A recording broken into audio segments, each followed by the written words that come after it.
Now, we know of at least one person in Tuscaloosa who will be cheering for the Fighting Irish. Yeah, and apparently he won't be too upset if Alabama wins. Fox News reporter Andrew Perez live again from South Florida with that story. Andrew, this sounds rather interesting.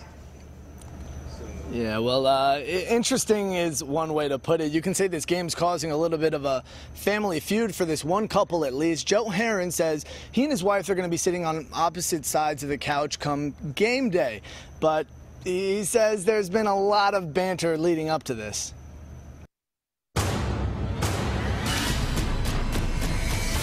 On January 7th, a rivalry is reborn. I'm very excited that we're going back to another championship game. Two teams with deep traditions battle for the soul of college football. It's time for Notre Dame to come back on the national stage. Alabama and Notre Dame will face off in Miami for the national title.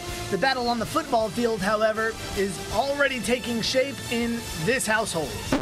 This is new territory because we've never had a rivalry like this ever come up, even when I was in grad school. Suzanne is a professor at the University of Alabama who married a Notre Dame grad. Her husband Joe graduated in 1971, just before the Rudy years.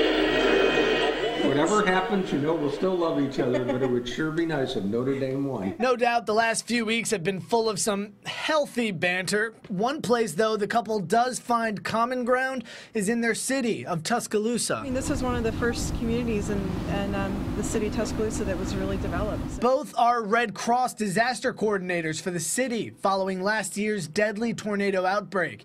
Even for Joe, Alabama football is close to his heart, the team playing a major role in helping the community move forward. A lot of people were afraid the help would go away, but having the football team bringing such positive news to our town, that's been a really wonderful thing. For better or for worse, these two are expecting one intense football game. The winner, of course, gets bragging rights and a feast fit for a king. All right, crab-like dinner prepared by me, and anything else you want as sides the day after. Yeah, that sounds like a pretty good bet. We're actually going to hold them to that bet. I'm going to personally hold them to that bet. It's a legitimate bet made on camera, so if you're watching, this is serious. Suzanne, by the way, she also made a similar bet, so it's something we're going to have to wait and see on Monday. All right, Andrew, and I've been to Miami many times. I know there's a lot of stuff there to do. For the people watching right now, since you're from the area, share with us some must-do things down there.